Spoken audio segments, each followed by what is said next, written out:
All right, guys, welcome to the show. This is going to be an awesome show. We've got Clint Burkinshaw, an awesome travel photographer. He's been to like 65 different countries, and he's going to share an awesome thing with you that you don't know about him, and he's going to inspire us with an epic story of a volcano we went to in Ethiopia. And he's going to show us what he uses to create. The SIC Show. Share, inspire, create.com.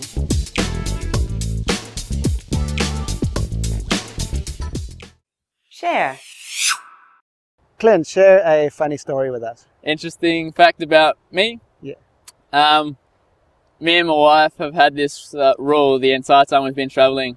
We are not allowed to ever book a plane ticket or a journey sober. We always have to get on the beers and then later on in the night, get on Expedia.com and book the ticket.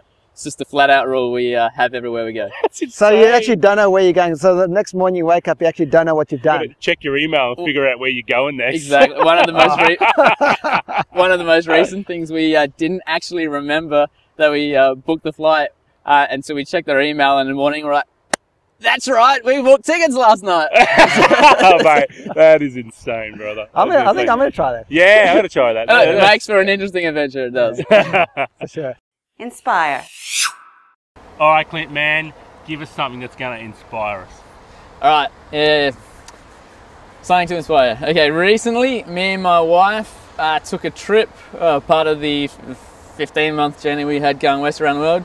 We got our way right into what National Geographic dubs the cruelest place on Earth, to see one of the only live boiling volcanic magma pits just permanently bubbling away into the northern Ethiopian desert regions. That is insane. So, what in your mind says, I'm going to go to this place called, to this amazing place. I wouldn't even think to go there. What actually triggers the thought to go, man, let's just go there?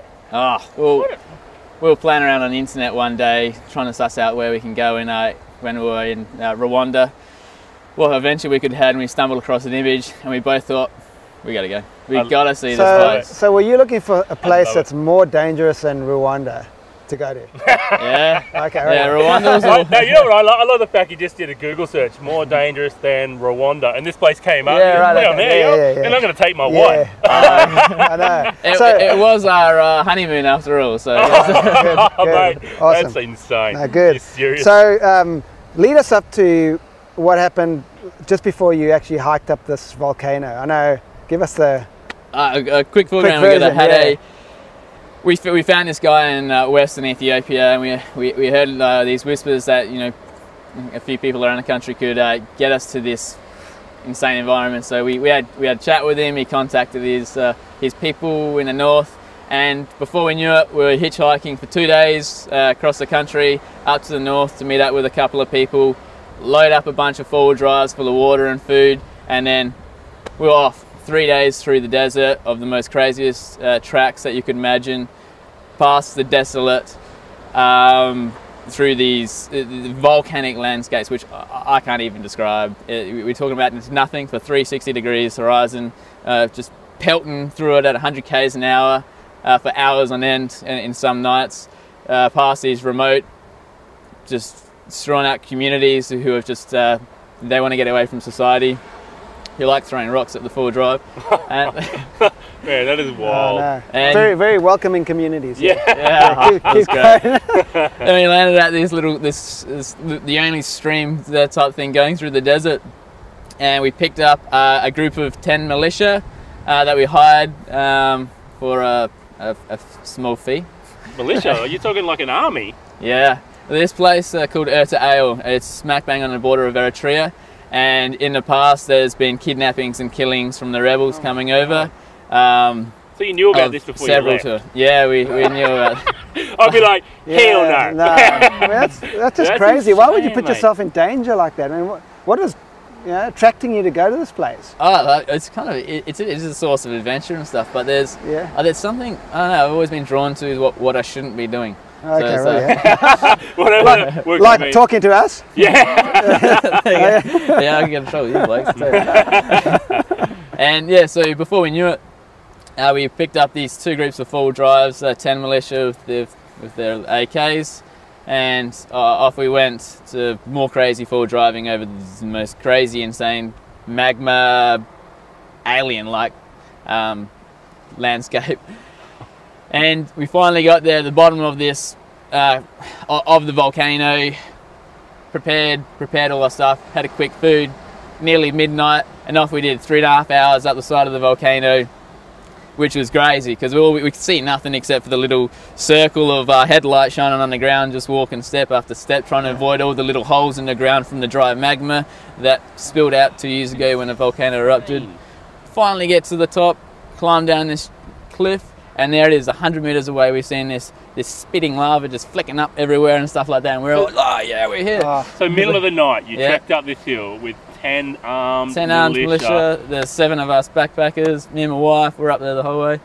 Oh my god. We finally we sprinted right at the end just to look down, and as we peered over, this wall of heat just smacked us so hard, and yeah, it was crazy. I was wearing shorts. I wish I was wearing pants at this period because it was burning like crazy. Oh, dude. But it's pretty hot anyway, the environment, right? Yeah, it's the hottest average. This region of Ethiopia is the hottest average temperature on Earth for a yearly average. Wow. And so it's really hard trying to sleep at night in these conditions and stuff like that. Awesome. So tell us, so you walk over, you're walking through the heat, and then you get this intense heat, even more You're on hot top of this kind of plateau area, Yeah. and then you look down, and there's this red glow just beaming at you, probably about 40 meters in diameter, kind of round circle area, with dropped 2-3 meters down, and there's just this molten metal just slowly moving and just occasionally just spitting.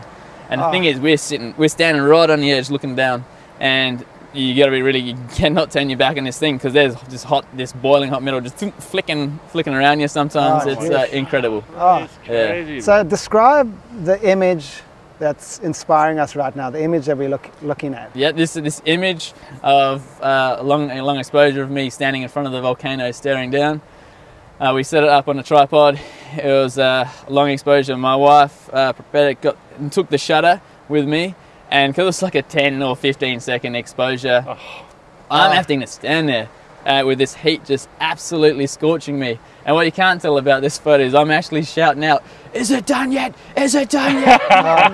And my wife's yelling back, "Stand still." Oh, mate, that image is incredible. But yeah, it was great. It was fantastic. And for those people that can't see this image, just picture a silhouette of someone standing in front of this intense red, and it looks like there's cracks of red kind of showing in front of you, and it's just, and it's at night, so it's dark, it's black volcanic rock. And the top of the molten metal kind of solidifies a bit into like this kind of crustified thing, so you have it's kind of black, but it's so hot that all these cracks of bright red shine through and just slowly move across the surface. It's an amazing shot, just inspirational. Very truly inspirational. Yeah, no, it's great. Great experience, a bit dodgy, dangerous, but putting yourself through it, pushing your comfort bubble, and really putting yourself on the line out there, you just brought back one of the coolest memories I've ever had. You know what? I got to say, I think that has got to be one of the most extremely, I don't know, intense things someone's been through to capture an image.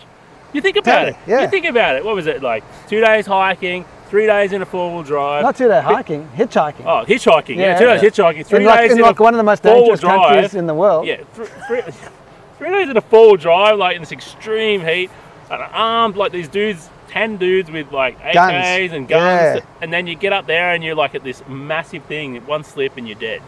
Love it.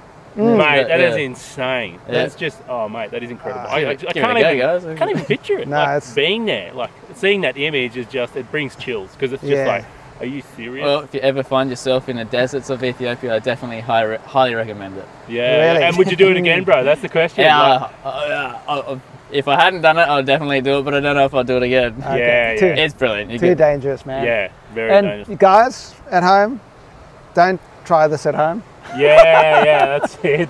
Clint is a very experienced traveller, and he's, I don't know, how many countries is it now, Clint? I did a quick tally the other day, maybe while sitting down pondering this question. We clocked up a number of 66 for me over the last decade. So. Clint has been travelling so many countries, he's well travelled and very experienced, but yeah, what an inspirational story, mate. That is incredible, Clint. Totally. Thank you so much, mate. Yeah, cheers. Epic. Thanks, guys. Buddy.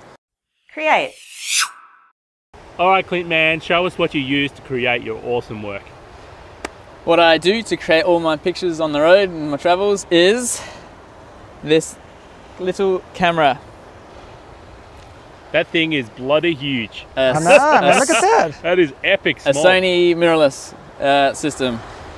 This particular model is the NEX7, which came out in mid-2012, just in time for me to take off on my year-and-a-half stint west around the globe. Why I chose this? I've been traveling long-term, and a lot of my travels have been with big SLR set of lenses and stuff like that. Yeah. Well, it's burnt in my memory how sore my shoulders and back got of several months in the Saharan desert carrying this heavy equipment and stuff like that.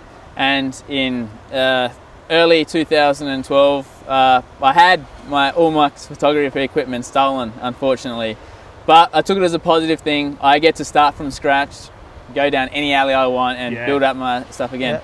Knowing I was going to go on this big trip, I had my trip in the Sahara firmly in mind, and news of these new wave of mirrorless systems come out, and it seemed like right up my alley. So after months and months of researching and quality testing and stuff like that, this really seemed like the camera to me, and it fits in something this accompanied with another lens in a little bag like that. Can I weigh that?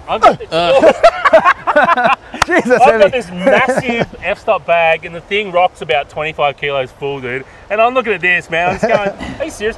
So tell me, man, what are you giving up having that camera? I know what you're gaining in weight and size, and it's perfect control, but what do you actually have to give up to use a camera like that? What's the sensor like on that? I mean, is it a 16 meg or? This one's a APS-C size sensor, 1.5 crop.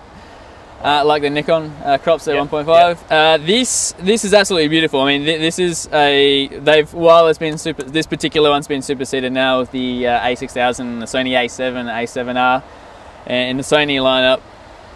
This was the latest when just before I took off, and I do travel photography, so I do a lot of landscapes and nature, and the odd portrait here and now and then. So while on these little things, the focusing isn't as snappy as those large SLRs, so it's probably not feasible for your sport photographers and wildlife photographers and stuff like that. But for me, landscapes, nature, travel, this is the bomb, because what it allows me to do with its weight and its miniature size is carry the camera around at least twice as much than I ever used to, which means getting out twice as much more, creating twice as much memories, twice as much awesome photos. Yeah, and you do, and he does take awesome photos. Oh, mate, they're epic. They're epic. Awesome. Absolutely. Cheers, brother. And I love it, and I'm sticking with these lightweight cameras. And one of the best things about them is you've got this electric viewfinder, which when you're looking through it, you can get the live histogram of the shot that you're looking at in the corner of your image, I love that. and you get focus peaking to make sure you've nailed these focuses. It's absolutely brilliant. Actually, you know, one of the hot tips I like about it, I like the fact you can review your images in the viewfinder. Yeah. You know, if you've ever got out there, you'll see me whenever I shoot, I take it down, I'm in the sun, and I'm trying to put the back of the thing in the shade, and it's such a pain. I know. To be up there, man, press play and scoot through my images, that is killer. Funny story though is after I take my shots, I'm standing there reviewing my shots like this, and I have no idea that maybe another tourist has stopped and she's just standing there waiting, really lovely, to not being in my photograph, and I'm there for like a minute just reviewing my photos. The only problem is there'll be no more chimping, man. You know, they call it chimping. You know, it's ready to take a shot. Do you know why they call it chimping? No, I don't. Why? Because chimpanzees, you know, when they go, ooh, ooh, ooh, ooh, ooh. I learned something today. There you go. There you go, bro. I learned something too. I knew it was called that. I just didn't know why. Okay, there so we go. if you're a travel photographer or someone that wants to carry lightweight equipment on your way up to getting beautiful landscapes, do not look past these new wave of lightweight cameras in the last few years. They're amazing. Thanks, Awesome. Clint, mate. That's That awesome. is awesome, buddy. Yeah. Thank you. Awesome. Can I hold that?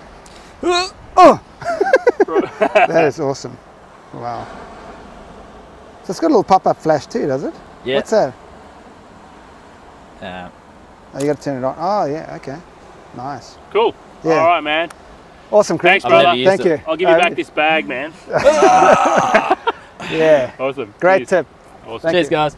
Well, that's it, guys. What an inspirational guy, Clint Burkinshaw. I'm so glad he came on our show. I mean, how was that volcano story, man. That story, man, the whole time he's telling it, the little hairs on the back of my neck, they just go... Crazy. Mate, that is epic. But mate, the images he's got, oh, dude. I love it. And he's getting them with that little Sony camera, man. I want one. Actually, I want two. Awesome. He's awesome, guys. Well, I think if you get two, like, it'll weigh down your pack again. Yeah, but man, I'm twice the size as Clint. Okay, I'm all over there it, we go.